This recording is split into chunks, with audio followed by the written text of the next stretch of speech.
The Spetsnaz, Russian Special Forces. Technically formed in July 1941, though under a wholly different name and purpose. At the time, the 4th Special Volunteer Detachment would only be 70 men strong, and used mainly for reconnaissance and intel gathering missions. Decades later, this detachment would have become one of the world's most renowned and deadly Special Forces units. Now, Spetsnaz refers to the umbrella term of Special Forces, much as it does for our own. There are many individual units and regiments, all with different purposes and specialties. Spetsnaz training is undeniably the most brutal and horrific on the planet that we know of. Because of course it is. It's Russia. Now this is mostly attributed to the callous disregard for safety and ethics that the trainers have. Their training is done under live fire, and their instructors are known for aiming a little too close. Hand-to-hand and knife training is done with real knives, which, as you may imagine, leads to many workplace incidents. Recruits are quite literally and frequently tortured, beaten, and locked in windowless basements which have been covered in blood, forced to fight vicious, frenzied animals. As part of their training, it is kill or be killed from day one. There is no regard for the recruit's safety or well-being, physical or mental. The point of this is to drive the trainees to their absolute breaking point, both physically and mentally, all in the hopes of desensitizing them to literally everything. This leads to an extremely high number of training-related deaths and suicides each year. As for the Spetsnaz themselves, their most infamous operation, details of which even to this day remain mostly a mystery, with newly unclassified KGB files shedding only the tiniest of lights on the events that took place this night. Operation Storm 333. The date, December 27, 1979. Afghanistan. The city of Kabul. Due to fears at the time, Moscow turned on its ally, Afghan President Amin, due to beliefs that he had ties with the CIA and fears of a possible political collapse of communist control in the area. Russian forces, 660 men strong, though not all Spetsnaz, would surround and storm the presidential palace, leading to the death of approximately 350 Afghan troops, as well as the president and his son. 1,700 Afghan troops would surrender to Russian forces, and it is this incident that is believed to have been the spark that ignited the near decade-long war against Mujahideen, a US-backed group of Islamist rebels. Now, we all know what happened there. So, now, that's enough of a history lesson. Let's get to the outfit. Alright, starting off here with the riot helmet. For the vest, it is the wolf armor. The reason we've gone for this one is we did need to go for something that removed the ghillie portion of the top, as we just wanted the underlying vest. So our choices really were the wolf armor or the Black Hawk Coyote. Oh, sorry, the Black Hawk Strike vest or the Coyote. I've gone for the wolf vest just because it does obviously avoid having those big bulky shoulder pads. The camo is the AOR2 camo. We do shake up the camos quite a bit during this one. For the hands, I've left them empty for the time being, but if you want something, I would go for these, the armoured soft gloves. For the trousers, it is the baggy pants in Cadpat TW camo.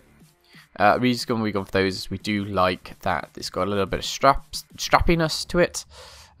Bit of stuff, as you all know, I am a big fan of bits and bobs of stuff. Moving over to the shoes, we've gone for the steel-toed boots, though as with most of my outfits, truly the boots are kind of the one thing I don't really care about because you barely see them. Moving over to the headset, of course, we don't have one due to the helmet not allowing us to. Glasses, we've gone for none, as none really look particularly good with this particular outfit, so we're just letting the eyes poke through. For the top, it is the Arcturus Ghost Ghillie suit in Multicam Tropic. Main reason, of course, like I said earlier, is for the undershirt there. Alright, moving on over to the face guard, we are using the UA Heatgear Tactical Balaclava from the store. This is in solid black. And obviously for the patch, you probably should go Russian. Pretty obvious with that one.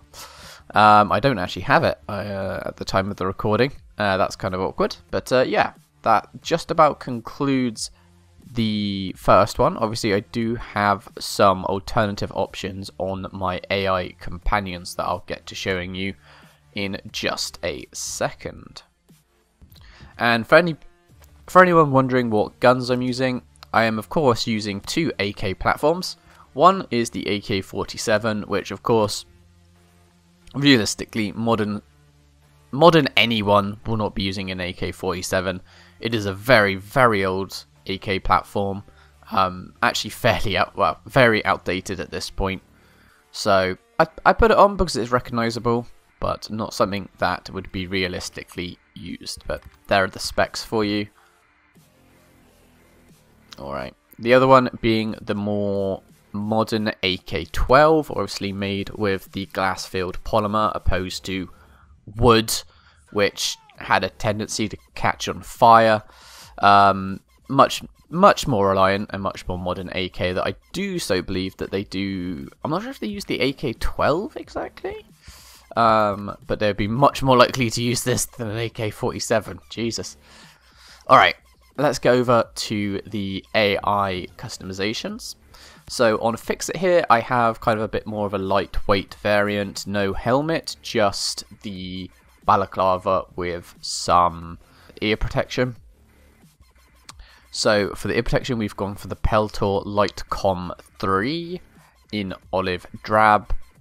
Obviously, the balaclava is still just black. Obviously, he's also wearing some gloves there, but nothing of major suit.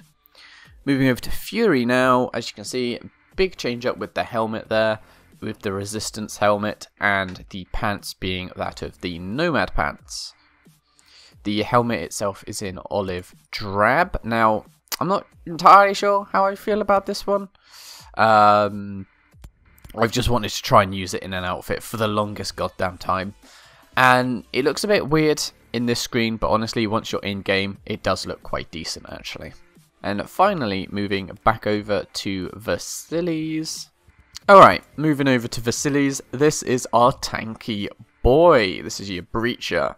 Of course, rocking the Chachunka helmet, because we do love a good meme.